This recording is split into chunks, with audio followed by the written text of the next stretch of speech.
जरूरी सूचना है आप सभी स्टूडेंट्स के लिए। स्टडी फॉर सिविल सर्विसेज का Android app Google play store में आ चुका है, उसको प्लीज तुरंत इंस्टॉल कर लीजिए।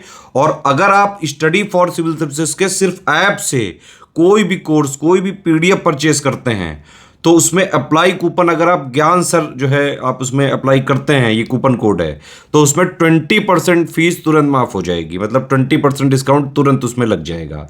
ज्ञान सर लिखना है, नॉर्मली ज्ञान सर स्मॉल लेटर में है सब कुछ, कोई स्पेस नहीं, कोई कॉलम नहीं, सिर्फ ज्ञान सर, GYANSIR। इस तरह से अगर कूपन कोड लगाते हैं आप ऐप में बाई करने से पहले, जो अप्लाई कूपन वाले में आता है, तो 20% का डिस्काउंट तुरंत मिलेगा। वीडियो देखिए।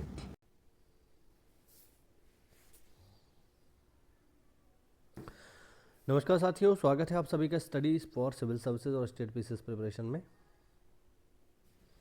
जैसा कि हमने कहा था कि अगला जो हमारा टॉपिक रहेगा जिसकी हम चर्चा करेंगे वो है पाल वंश। तो पाल वंश के बारे में आज हम इंपॉर्टेंट चीज़ें देखेंगे। छोटा सा टॉपिक है, एक ही क्लास में ये पूरा का पूरा पाल वंश समाप्त हो जाएगा। ठीक है, तो चलिए जल्दी से इसको शुरू करते हैं।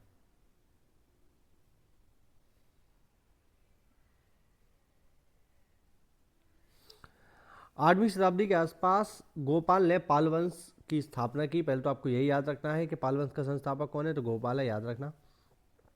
बाद के सभी राजाओं के नाम के आगे पाल जुड़ गया, क्योंकि ये गोपाल से जुड़े हुए थे, इस वजह से इन्होंने अपने नाम के साथ पाल जोड़ना शुरू कर दिया। अच्छा, पाल का मतलब क्या होता है, तो पाल का मतलब प्राकृत भाषा में रक्षक होता है। प्राकृत भाषा क्या है, तो प्राकृत भाषा वही भाषा है जिसमें महावीर स्वामी ने अपने उपदेशों को दिया था। यह वंश पाल वंश के नाम से जाना गया। ठीक है, पाल राज्य में बंगाल और बिहार शामिल थे। इसका जो एरिया है उसमें बंगाल और बिहार थे। पाटलिपुत्र, विक्रमपुरा, रामवती, मोग्गायर जिसे आज मुंगेर के नाम से जानते हैं, ताम्रलिप्त ये बंगाल में पड़ता है, और जगदल जैसे प्रमुख शहर शामिल थे, ये इसके शहर हैं। पाल राष्ट्रकूटों और प्रतिहारों के बीच त्रिपक्षीय संघर्ष जारी रहा। यानी पाल, राष्ट्रकूट और प्रतिहार ये आपस में युद्ध करते रहते थे, और बिहार व आधुनिक पूर्वी उत्तर प्रदेश के क्षेत्रों के आधुनिक पूर्वी उत्तर प्रदेश के जो क्षेत्र हैं ये इनके विवाद के कारण थे। यानी ये जो आधुनिक पूर्वी उत्तर प्रदेश और बिहार के जो क्षेत्र हैं, इन क्षेत्रों पर कब्जा करने के लिए राष्ट्रकूट, पाल और प्रतिहार आपस में युद्ध करते रहते थे। पाल राजा बौद्ध धर्म, खासकर महायान और बौद्ध धर्म के तांत्रिक संप्रदाय के अनुयायी थे। उन्होंने पूर्वी भारत में विहार और मंदिर बनाकर इस धर्म को बहुत बढ़ावा दिया। तिब्बती बौद्ध धर्म में अब भी पाल विरासत परिलक्षित होती है। समस्त पाल शासक बौद्ध धर्म के अनुयायी थे, ये बात आप लोग को ध्यान रखनी है। ठीक है, चलिए आगे बढ़ते हैं।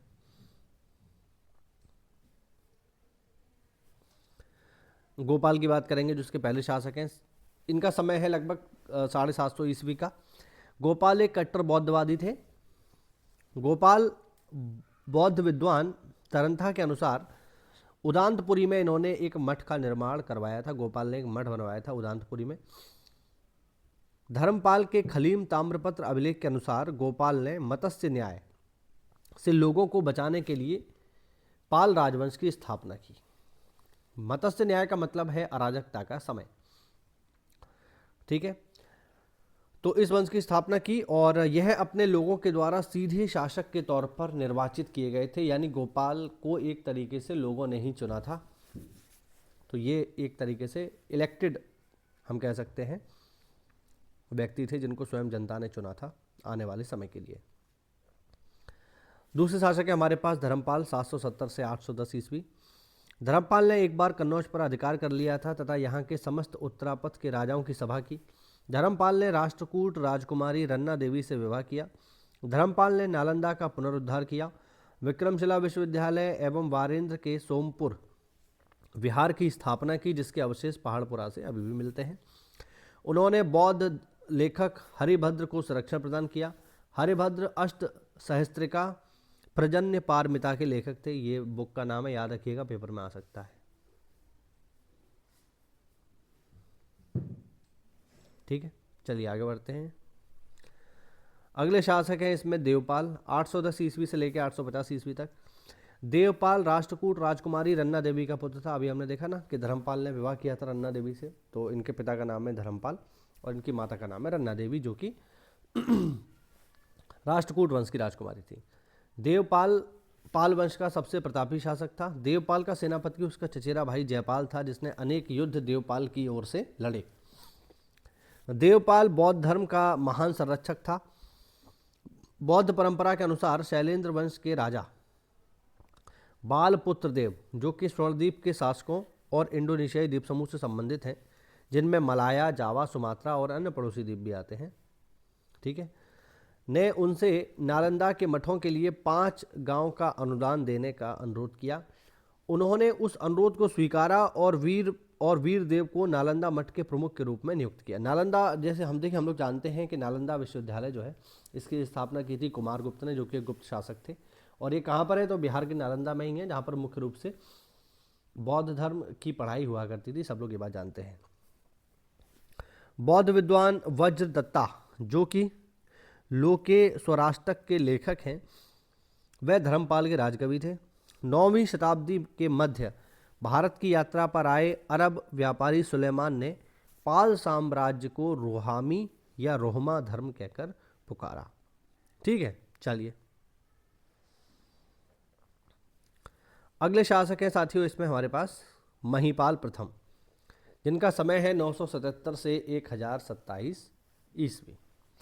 महीपाल प्रथम के समय में राजेंद्र चोल ने विक्रम चोल के नेतृत्व में 1023 ईस्वी में अपनी सेना को बंगाल में भेजा। ये लोग कहाँ शासन कर रहे थे? बेसिकली बिहार और बंगाल पर शासन कर रहे थे, जो चोल राजा थे, है ना। चलिए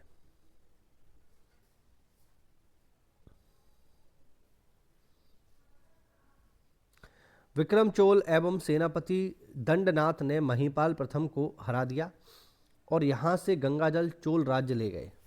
सारनाथ लेख काशी क्षेत्र पर महीपाल के अधिकार का सूचक है।